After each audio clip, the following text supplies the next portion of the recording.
ગુજરાતના 1200થી વધુ નિર્દોષ લોકોનો જીવ લેનાર મેડિકલ માફિયા અને ભૂમાફિયા કાર્તિક પટેલના કારસ્તાનો દિવસે ને દિવસે બહાર આવી રહ્યા છે। તે અંગેના અનેક ખુલાસાઓ થઈ રહ્યા છે। તે વચ્ચે કાર્તિક પટેલનું એક નવું કારસ્તાન બહાર આવ્યું છે। નમસ્કાર, ન્યૂઝરૂમની સાથે હું છું મિક્ષા।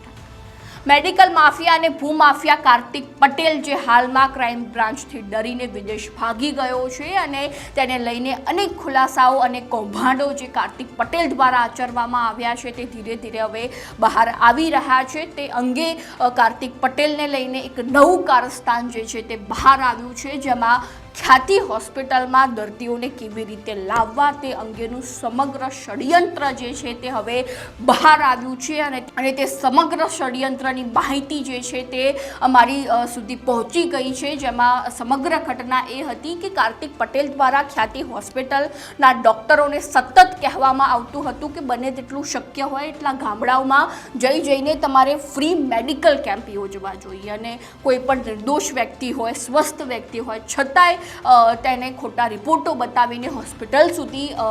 પહોંચાડવા જોઈએ અને ત્યારબાદ તેના ખોટા રિપોર્ટ પછી તેના શરીરમાં ઓપરેશન કરવામાં આવે, ખોટા સ્ટેન્ટ મૂકવામાં આવે અને ત્યારબાદ તે દર્દી પાસેથી મોટા રૂપિયા ખંખેરવામાં આવે। આ સમગ્ર ષડયંત્ર જે છે તે કાર્તિક પટેલ દ્વારા રચવામાં આવ્યું હતું કે ખ્યાતિ હોસ્પિટલમાં ક્યાં સુધી દર્દીઓને રાખવા અને ક્યાં સુધી ન રાખવા અને દર્દીઓની સારવાર કેવી રીતે કરવી અને આ સમગ્ર ખ્યાતિ હોસ્પિટલના ડૉક્ટરો પણ માત્ર કાર્તિક પરના ઇશારે ચાલતા હતા તેવી માહિતી પણ જાણવા મળી રહી છે। જેમાં ખોટા રિપોર્ટો કરવા,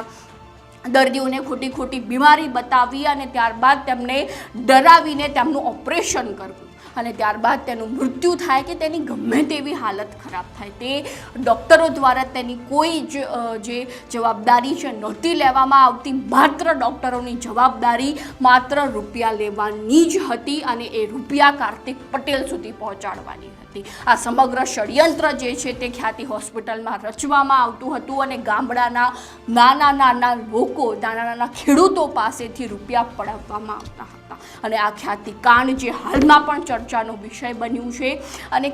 કાર્તિક પટેલની જો વાત કરવામાં આવે તો તાજેતરમાં જ કાર્તિક પટેલનો જમીન કૌભાંડનું એક મોટું કારસ્તાન પણ બહાર આવ્યું છે, જેમાં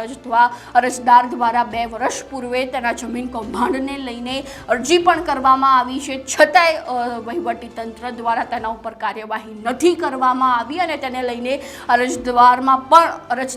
પણ રોષનો માહોલ જોવા મળી રહ્યો છે અને તે પણ ગુસ્સે થઈ રહ્યા છે કે ખરેખર વહીવટીતંત્ર કેટલા હદ સુધીનું ભ્રષ્ટ કહેવાય કે મેં 2 વર્ષ પહેલાં અરજી કરી હતી, છતાંય કાર્તિક પટેલની સામે કોઈ પણ કાર્યવાહી જે છે તે નથી કરવામાં આવી રહી। એટલે કે આપણે જોઈ શકીએ છીએ કે માત્ર કાર્તિક પટેલ જ નહીં પરંતુ તેની સાથે ક્યાંક વહીવટી તંત્રનો પણ વાંક છે અને સૌથી મોટો પ્રશ્ન તો હાલમાં એ છે કે કાર્તિક પટેલને છાવરી કોણ રહ્યું છે, કારણ કે આ પ્રશ્ન જે છે જે સમયથી જ ખ્યાતિકાંડ થયો હતો તે સમયથી જ દરેકના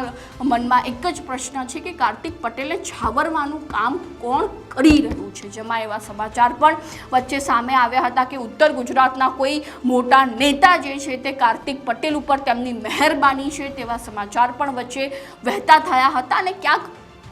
આ સમાચારનું પ્રમાણ પણ સાચું હોઈ શકે છે, કારણ કે જે વ્યક્તિ આટલા કૌભાંડો કર્યા હોય, હોસ્પિટલમાં આટલા બધા લોકોના જીવ મૂક્યા હોય અને ખોટા સ્ટેન્ડ લીધા હોય અને મોટા રૂપિયા પડાવ્યા હોય, તેમાં જમીન કૌભાંડ કર્યા હોય તો તેની પાછળ રાજકારણ હોય તો જ આ વસ્તુ શક્ય બની શકે છે। અને